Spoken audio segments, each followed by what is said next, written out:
बिस्मिल्लाहिर्रहमानिर्रहीम। अस्सलाम वालेकुम। पहले ज़माने में एक बादशाह था। इसके पास एक जादूगर था। जब जादूगर बूढ़ा हुआ तो इसने बादशाह से कहा कि अब मैं बूढ़ा हो चुका हूँ और मेरी मौत का वक्त करीब है, इसलिए मुझे एक लड़का दे दो ताकि मैं इसको जादू का इल्म सिखा सकूं। चुनांचे बादशाह ने एक ज़हीन लड़का जादूगर के पास भेज दिया। जादूगर इस लड़के को जादू का इल्म सिखाने लगा। जब वो लड़का इसके पास जाता तो रास्ते में एक राहब का घर पड़ता था, जहाँ वो इबादत में और वाज़ो नसीहत में मशगूल होता। वो लड़का इसके पास जाकर बैठ गया और इसकी बातें सुनी तो इसे राहब की बातें पसंद आ गईं। फिर इसका ये मामूल बन गया कि जब वो जादूगर के पास जाने लगता तो पहले इस राहब के पास जाकर बैठ जाता और उससे दीन की तालीम लेता। इस तरह वो बच्चा जादूगर के पास देर से पहुंचता था और जादूगर इसे मारता। तब इसने राहब से शिकायत की। राहब ने इससे कहा, जब तुझे जादूगर से सज़ा का ख़तरा हो तो उसे कहा कर मुझे घर वालों ने रोक लिया था, और जब घर वालों की सज़ा का ख़तरा हो तब उनसे कहा कर कि मुझे जादूगर के हाथ देर हो गई। लड़के ने यह तरीका इख्तियार किया तो ये तरीका कामयाब साबित हुआ। वो इस तरह वक्त बसर करता रहा। यूं ही एक ज़माना गुजर गया कि एक तरफ तो वो जादू सीखता था और दूसरी तरफ अल्लाह का कलाम और अल्लाह का दीन सीखता था। एक दिन ये देखता है कि रास्ते में एक ज़बरदस्त हैबतनाक सांप पड़ा है जिसने लोगों की आमदोरफ्त बंद कर रखी है। इधर वाले लोग इधर और उधर वाले उधर हैं और सब लोग परेशान खड़े हैं। इसने अपने दिल में सोचा कि आज मौका है कि मैं इम्तिहान लूँ, राहब का दीन अल्लाह को पसंद है या जादूगर का। इसने एक पत्थर उठाकर और ये कहकर इस पर फेंका कि ए अल्लाह, अगर तेरे नज़दीक राहब का दीन जादूगर की तालीम से ज़्यादा महबूब है तो इस जानवर को इस पत्थर से हलाक कर दे ताकि लोगों को इस बला से निजात मिल जाए। पत्थर लगते ही वो जानवर हलाक हो गया और लोगों का आना जाना शुरू हो गया। और फिर लड़के ने जाकर राहब को खबर दी। उसने कहा, प्यारे बच्चे, आज के दिन से तू मुझसे अफजल है, क्योंकि जहाँ तक आपका मामला पहुँच चुका है मैं वो देख रहा हूँ। और यह भी जहनशीन कर लो कि अनकरीब तुम एक आजमाइश में मुब्तला होगे। अगर तुम पर कोई आजमाइश आन पड़े तो मेरे मुतल्लक किसी को न बताना। फिर वो लड़का इस कमाल को पहुंचा कि वो पैदाइशी अंधों और कोढ़ के मरीज़ों को भी तंदुरुस्त कर देता था और वो लोगों के दूसरे इमराज का भी इलाज करता था। बादशाह का एक वज़ीर जो नाबीना हो चुका था, जब उसे इस लड़के के मुतल्लक मालूम हुआ तो वो कई किस्म के तोहफ़े लेकर आ गया और कहने लगा कि अगर तू मुझे ठीक कर दे तो ये तमाम तोहफ़े तुझे दे दूँगा। लेकिन लड़के ने जवाब दिया कि मैं तो किसी को भी शिफा याब नहीं कर सकता। शिफा का मालिक तो रब्बे कायनात ही है। हाँ, अगर तू अल्लाह ताला पर ईमान ले आए तो मैं अल्लाह से दुआ करूँगा, वो तुझे शिफा याब कर देगा। वज़ीर ने ईमान कबूल कर लिया और लड़के ने दुआ की तो अल्लाह ताला ने इसे शिफा बख्श दी। फिर वो वज़ीर बादशाह के पास गया और इसकी मजलिस में जाकर बैठ गया। बादशाह ने दरियाफ्त किया कि तेरी नज़र किसने दुरुस्त की है? वज़ीर ने कहा, मेरे रब ने। बादशाह ने पूछा, क्या तेरा मेरे अलावा कोई और भी रब है? वज़ीर ने कहा, हाँ, मेरा और तेरा दोनों का रब अल्लाह ताला है। बादशाह ने यह सुना तो इसे पकड़ लिया और इसे तकलीफ़ें देने लगा और कहा कि ये तालीम तुम्हें किसने दी है? हत्ता कि इसने बता दिया कि मुझे इस अकीदे की तालीम देने वाला फ़लाँ लड़का है। बादशाह के पास इस लड़के को गिरफ़्तार करके लाया गया।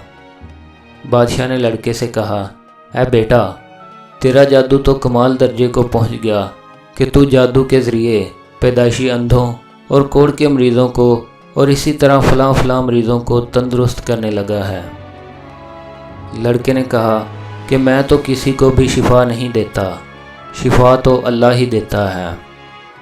پھر بادشاہ نے اسے بھی تکلیفیں دینی شروع کر دیں، حتیٰ کہ لڑکے نے راہب کے متعلق بھی بتا دیا۔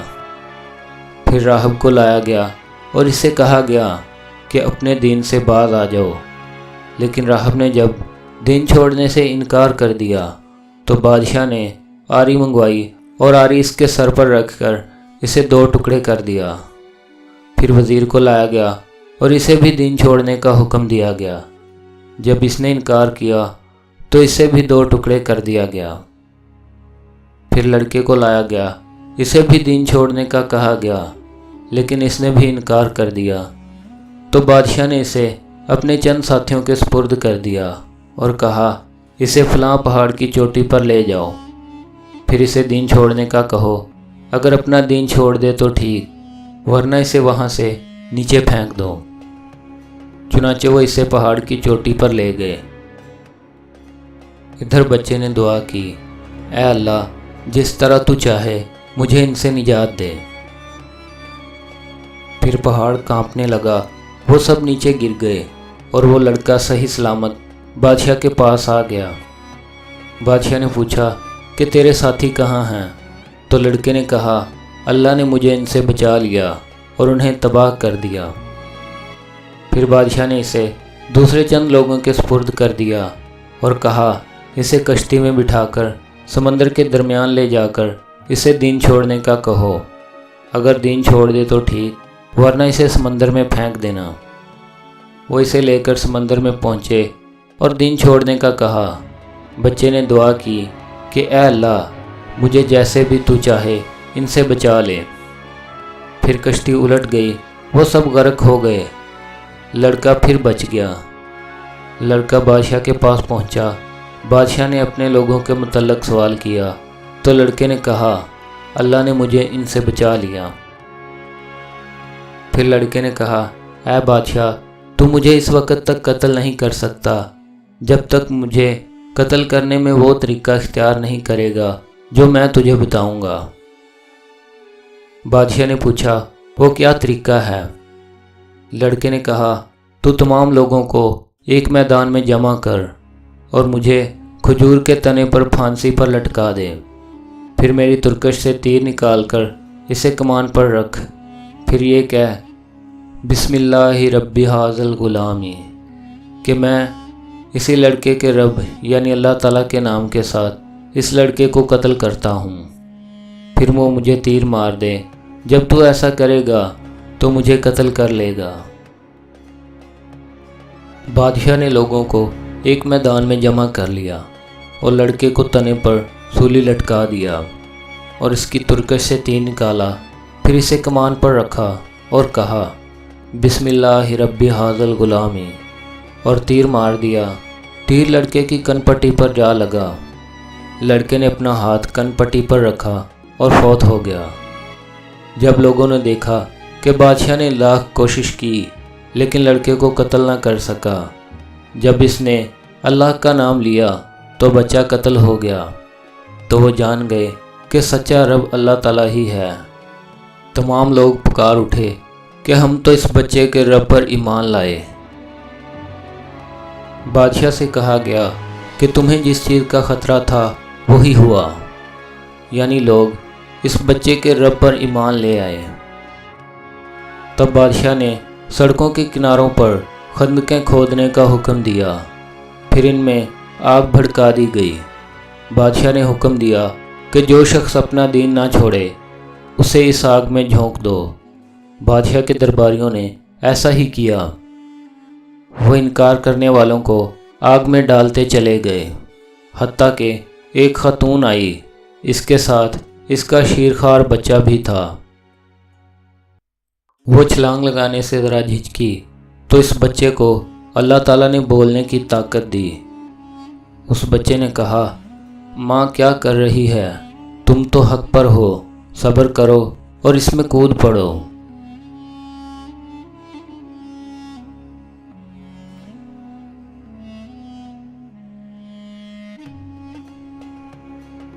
ویڈیو پسند آنے کی صورت میں اسے لائک کریں، چینل کو سبسکرائب کریں اور بیل آئیکن پر ضرور پریس کریں۔ ملتے ہیں کسی نئی ویڈیو میں، تب تک کے لیے اپنا بہت سا خیال رکھیے گا۔ Thanks for watching this video. اللہ حافظ۔